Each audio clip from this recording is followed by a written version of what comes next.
Кыргызстанда жаз менен кошо митингдердин сезону башталды. Парламентти таратуу үчүн Кыргызстанды сактап калуу, эл үнаттуу кыймылдар март айы ичи ар кандай нааразылык акцияларын өткөрөрүн жарыялашты. Ал эми бийлик элди көчөгө эмес, кош айдоого чыгууга үндөп, өлкө дагы бир инкылапты көтөрө албасын эскертүүдө. Нааразычылык акциялардын көздөгөнү эмне, өлкөнүн өнүгүшүнүн жаңы жолун көрсөтүүбү же кайсы бир күчтөрдүн бийликке гана келүү инструментиби? Алдыдагы жарым саатта биз мына ушул суроолордун тегерегинде талкуу жүргүзөбүз. Биздин бүгүнкү студиянын конокторун тааныштырайын. Коомдук ишмер Жыпар Жекшеев жана Кыргызстанды сактоо кыймылынын жетекчиси, экс-спикер Мукар Чолпонбаев. Саламатсыздарбы, студиябызга куш келипсиздер. 5 мартта Ошто, Жалал Абадта жана Караколдо, бүгүн Нарында камактагы ата журтчу 3 депутатты колдогон митингдер өттү. Алдыдагы күндөрү дагы башта атап өткөн ошол кыймылдар, жүрүштөр жана курултайларда бийликке талап койгон жатышат. Жыл сайын ошол жаз алды менен башталган мындай митингдерге карата элдин мамилеси, көз карашы кандай? Биз ошол Бишкектеги жана башка региондордогу бир катар жарандарга микрофон сунуп алардын пикирин уккан элек. Азыр ошол пикирлерди угуп алып анан талкуубузду баштасак.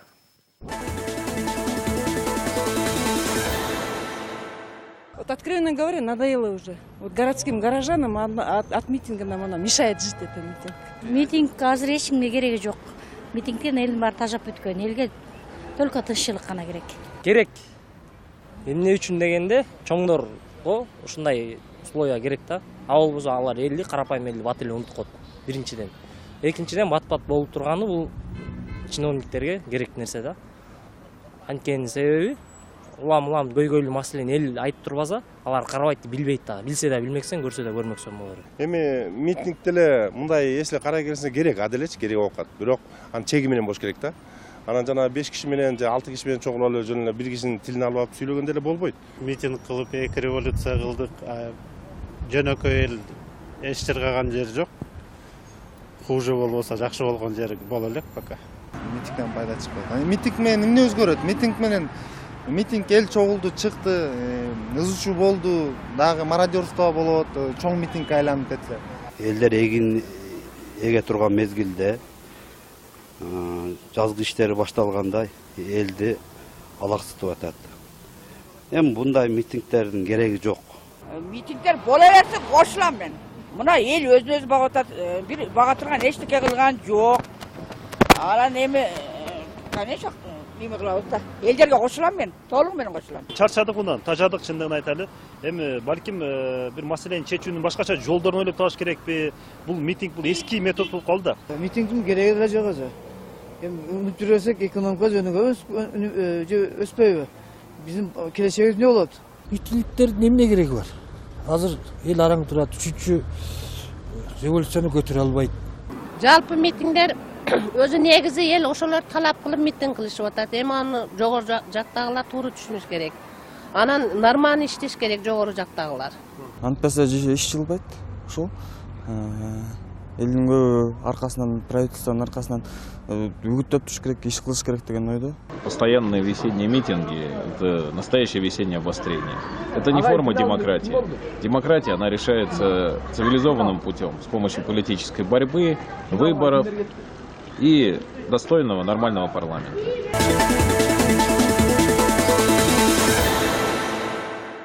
Мукар мырза, алгачкы суроомду сизге жолдоюн. Ошол сиздердин уюм 13 мартта элди чогултуп, ошол бийликтен отчет сурап, эгерде 20-30 миң киши чогулса, бийликти тынчтык жолу менен өткөрүп беришин талап кылган жатасыздар. Ошондо азыркы өкмөт бийликте кимге кандай жол менен мисалы өткөрүп берет? Ал кандай жол менен жүрөт да, түшүндүрүп бере кетесизби?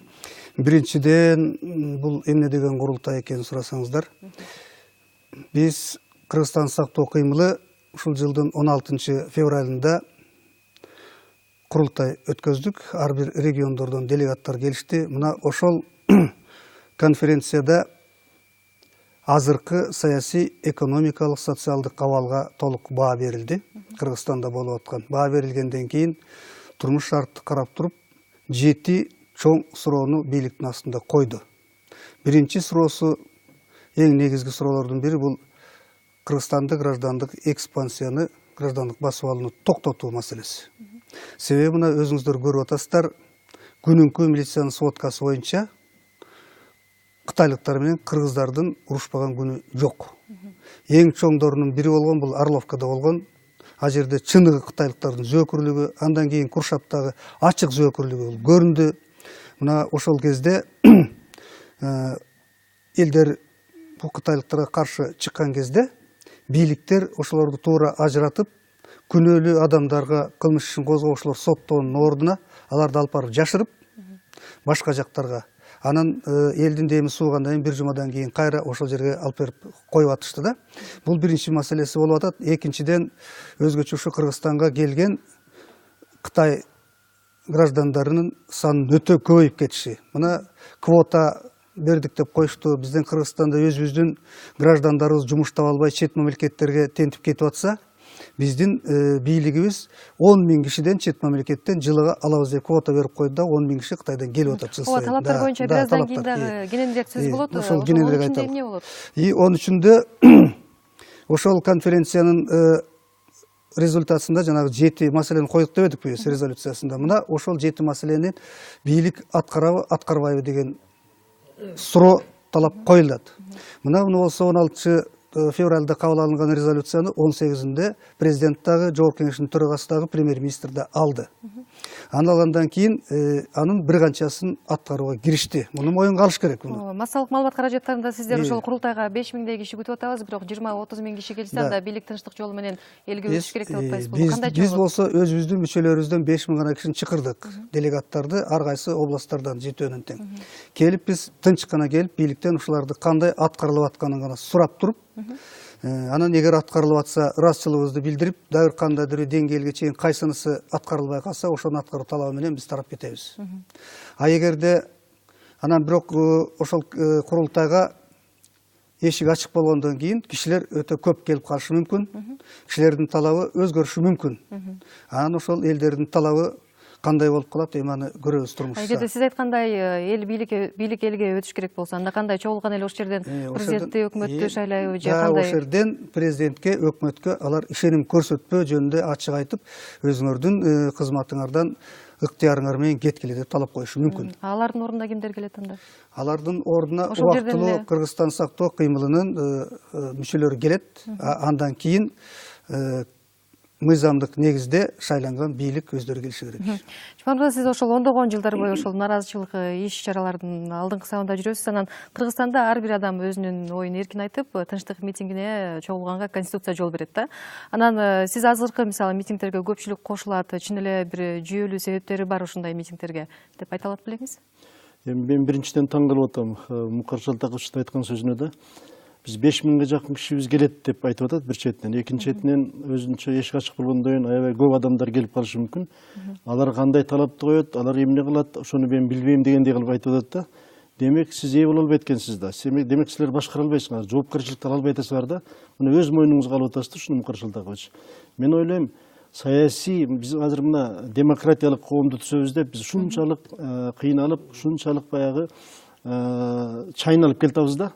Эми ошонун баарын тең формасын, баарын тең өздөштүрүп, ошол саясий маданияттын бир деңгээлине барышыбыз керек да. Эгерде Кыргызстанды сактап калуу кыймылы чындап эле өзүңөргө жоопкерчилик ала турган болсоңор саясий, анда силер так анан кийин аябай өзүңөрдүн ошо максатыңарды ачык айтып, кандай маселелерди коюп атасыңар, азыртан баштап массалык маалымат каражаттагычыларды чыгарып, керек болсо өзүңөрдүн өкүлдөр келип туруп президент менен, өкмөт башчысы менен, парламент менен жолуксаңар да болот да. Эгерде бийлик туура жооп берсе, анда ыраазычылык билдирип тарап кетебиз деп айтып атпайбы? Анда маселен мен ушуну айтпадымбы? Биз учурунда тапшырдык. 16-сында конференция болду, 18-inde алар алышты. Алгандан кийин аткарууга киришти деп айтып атпаймынбы? Аткарууга киришкенден кийин биз ыраазычылыгыбызды билдирип, президентке дагы, премьер-министрге дагы кат жаздык. Ушул боюнча маселе мындан аркы жакшы өз ара иштешип кетүү боюнча конструктивдүү иштер жүргүзөлү деп биз биздин 7 дубандан келген аксакалды кабыл алыңыз деп кат жаздык.